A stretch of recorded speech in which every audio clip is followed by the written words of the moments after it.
Selamat bertemu kembali di sesi kuliahan pemodelan simulasi. Hari ini saya akan bicara tentang simulasi Monte Carlo, model simulasi Monte Carlo. Kita akan lihat beberapa pengertian atau pendahuluan tentang metode simulasi, model simulasi Monte Carlo ini, dan di akhir penjelasan nanti ada latihan dan kemudian ada latihan yang mesti dikerjakan ya, contoh soal. Oke, kita lihat dulu ya. Oke, simulasi Monte Carlo kalau kita gambarkan ada 2 poin yang utama sebenarnya. Jadi ini masih ada hubungannya dengan penerapan statistik. Yang pertama adalah tentang simulasi probabilistik. Jadi kalau kita bicara tentang simulasi Monte Carlo, pasti ada kejadian yang sifatnya probabilistik. Suatu solusi yang memiliki probabilistik itu bisa kita simulasikan secara probabilistik ya. Jadi kalau ada suatu masalah yang diberikan, itu prosesnya nanti akan cenderung randomisasi atau acak. Jadi ada suatu kejadian katakanlah tertentu. Nah, ciri dari metode Monte Carlo ini, simulasi Monte Carlo ini adalah penerapan konsep proses randomisasi atau bilangan acak. Kemudian yang kedua, dari model probabilistik ini nanti kemudian bisa kita buat sebuah distribusi probabilitas. Nah, proses acak yang ada di dalam distribusi probabilitas ini nanti akan melibatkan atau akan menggunakan suatu distribusi probabilitas dari variabel data yang sudah kita ada sebelumnya ya, yang udah ada sebelumnya. Nanti dibikin sebuah distribusi sebarannya, ada berapa data, kemudian kita hitung distribusi probabilitasnya, kemudian kita bikin range-nya, kemudian kita random bilangan acaknya, kemudian baru kita lakukan simulasi terhadap data yang ada di masa lampau untuk memprediksi di masa yang akan datang, seperti itu. Nah, ini konsep dasarnya. Jadi sekali lagi yang ingin saya sampaikan adalah bahwa di dalam simulasi Monte Carlo ini ada 2 hal yang utama. Pertama adalah bahwa simulasi probabilistik itu dilakukan untuk menjelaskan suatu masalah itu berdasarkan proses yang sifatnya random ya. Kemudian yang kedua, hasil dari proses random tadi itu akan digunakan terhadap data-data yang sudah ada sebelumnya, dibentuk dalam sebuah distribusi yang bersifat probabilistik. Ya, kalau kita sudah bicara distribusi probabilistik, maka nanti ada frekuensi, kemudian ada range, kemudian kita bisa petakan data-data yang ada itu masuk di dalam range mana berdasarkan hasil simulasi yang sifatnya random tadi prosesnya. Nah, secara umum ada 4 proses atau 4 langkah yang bisa dilakukan untuk membuat sebuah simulasi yang menggunakan Monte Carlo. Pertama, definisikan dulu distribusinya ya. Jadi pastikan bahwa data dari yang sudah ada itu kita punya ya, kita punya data dari masa lampau. Data-datanya kita siapin dulu. Kemudian data itu yang kedua kita konversikan ke dalam distribusi probabilitas ya. Jadi kita konversikan dalam bentuk tabel frekuensi kumulatif ya, itu sebagai dasar untuk mengelompokkan interval dari batasan acaknya.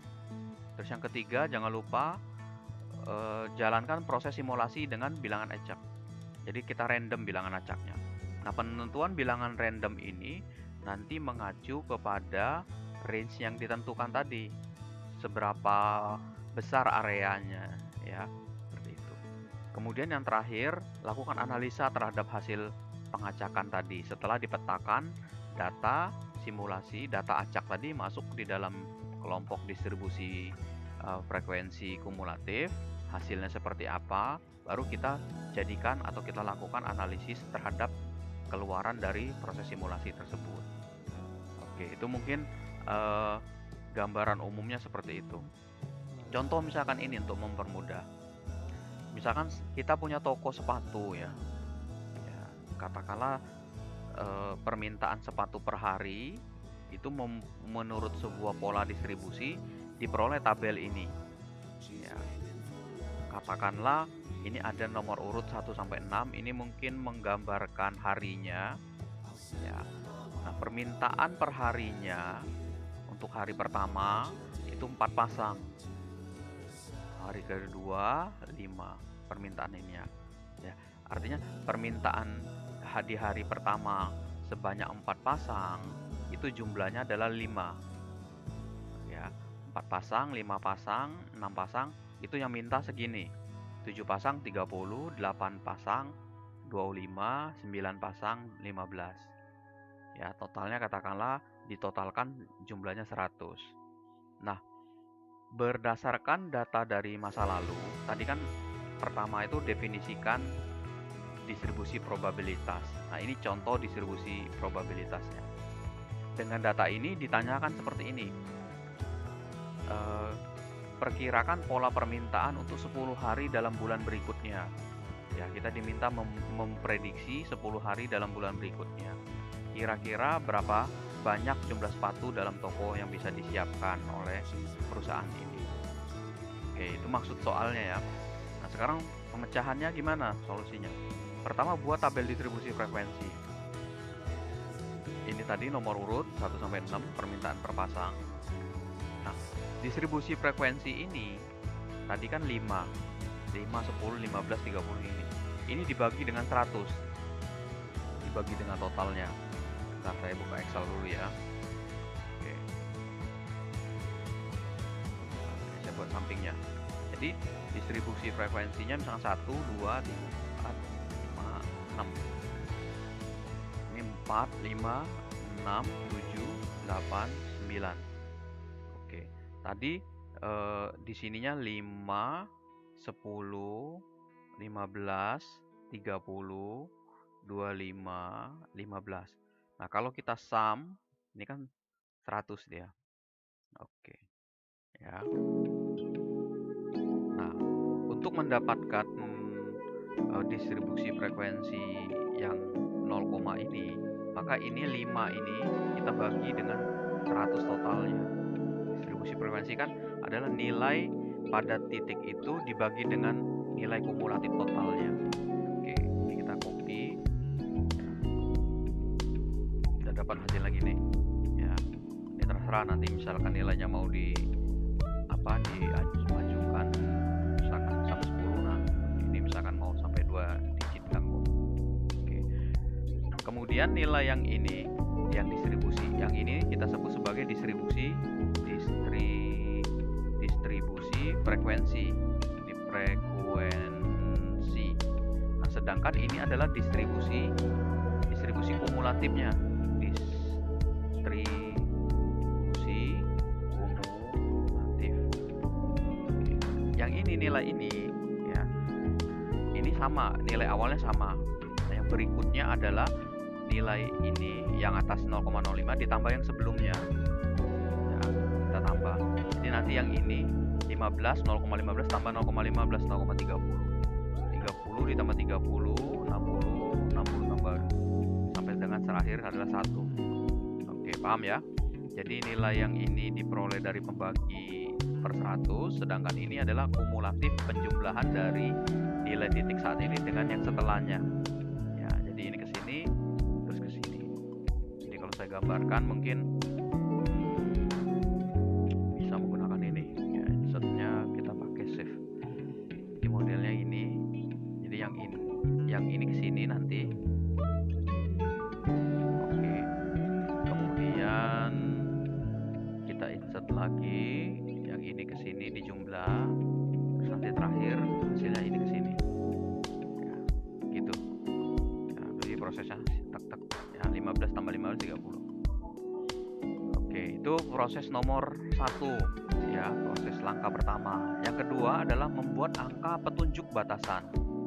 Nah, untuk membuat petunjuk angka batasan ini kita lihat dari jumlahnya di sini. Ya, perhatikan yang ini. Ini kan 0,05 sampai 0,15, 5 sampai 15. Berarti range yang pertama ini ya. Jadi ini range area atau petunjuk batasannya, berarti ini kan batasnya maksimumnya ini ya 0,5. Nah, kalau kita ngambil kelipatan karena di sini data sebarannya adalah dalam bentuk puluhan, maka di sini range-nya adalah puluhan juga. 0 sampai 5. 0 sampai 5. Ya, kita buat ini 0 sampai 5. Nah, berikutnya ini kan 15 maksimumnya. Berarti ini udah 5. Berarti yang selanjutnya adalah 6 sampai 15. Ya, 6 sampai 15.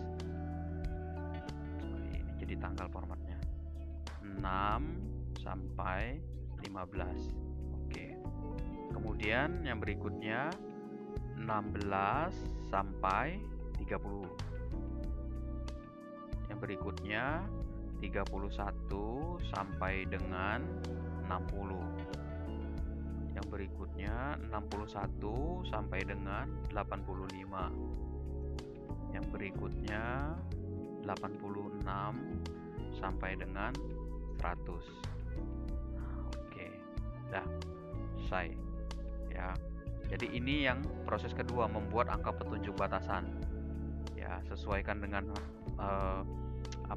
distribusi frekuensi. Jadi nilai distribusi frekuensi angka ini itu menjadi batas akhirnya, batas maksimumnya dia. Oke. Kemudian yang berikutnya kita pindah ke sebelahnya ya. Kita generate 10 bilangan random. Ya. Nah, kebetulan ini ditentukan, bilangan randomnya sudah ditentukan. Katakanlah 10 bilangan random itu bilangan random pertama, karena tadi kenapa 10, Pak? Karena 10 bilangan ini kan soalnya minta prediksi buat 10 hari. Jadi 10 bilangan random. Kita random ini bilangan random. Kita dapat, katakanlah ini ditentukan ya di soal. Sudah ditentukan 57, 12, 70, 38, 91, 28, 95, 73, 13 dan 90. Nah, nilai-nilai random ini kalau dipakai di sini ya, randomnya bisa pakai random, misalkan random between ya. Kalau mau di sini random betweennya antara misalkan nggak mau 0 ya, 1 lah. 1 sampai dengan 100. Oke. Nah, ini tinggal di copy. Nah, bilangan randomnya ini ya. Oke. Kalau kita mau bilangan randomnya. Oke. Nah, bilangan random ini kemudian ya, bilangan random yang udah ini, posisinya jangan di atas ini ya. Jangan di sini. Nah, ini randomnya kita tulis di sini. Random. Between antara 1 sampai 100. Oke. Ini saya copy ke samping. Oke. Nah, ini dapat nih bilangan randomnya ya, seperti itu. Jadi kalau kita random bilangannya ya, tuh, dia random. Oke. Nah, kemudian kita sudah dapat bilangan random ini. Misalkan kita ambil yang pertama 57. 57 ini ya, kalau kita 57 ini ya, 57. Ntar dulu saya cek dulu di sini ada nggak nih. Ada show screen pointer di pen. 57 ini ya, 57 ini nanti cocokkan dengan range yang ada di sini. Dia masuk di range 57 itu ada di sini kan. Nah, di range yang ini ya, masuk di range kelompok ini.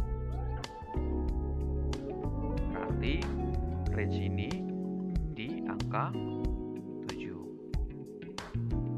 Di 7 ya, jadi 57 ini ya, ini nanti ke sini 1 hari pertama nih 7 nilainya.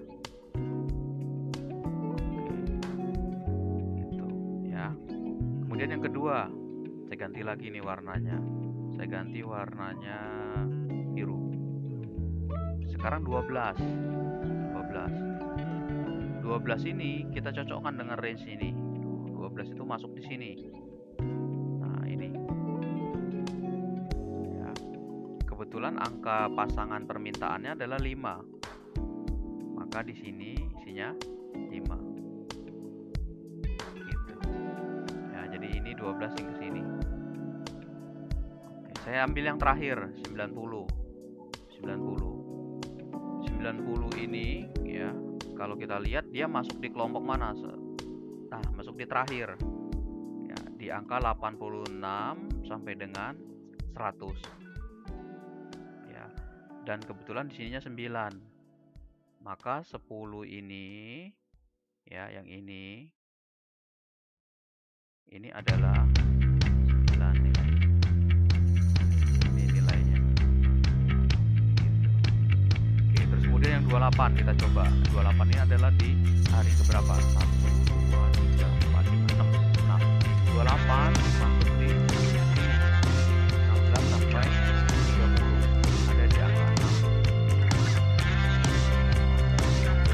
Berapa tadi? 6. Ada di 6. 28 ada di sini.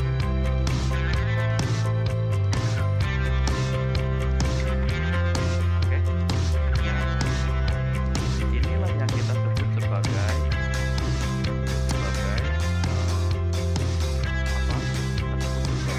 hasil dari penjelasan ini, dari simulasi 10 tadi. Jadi hari pertama prediksinya adalah 7, hari kedua adalah 5 untuk 10 hari kemudian. Ya. Silakan dipahami ya. Kalau ada hal-hal yang perlu ditanyakan, silakan disampaikan di kolom komentar di Edmodo.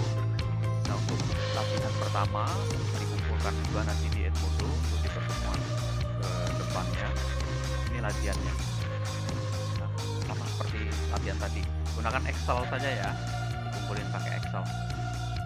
Oke, silakan ditanyakan di komentar atau di video yang nanti saya upload ya, YouTube ini. Oke. Dari saya itu ya. Terima kasih atas perhatiannya. Jangan lupa selalu menjaga kesehatan. Selamat siang. Terima kasih.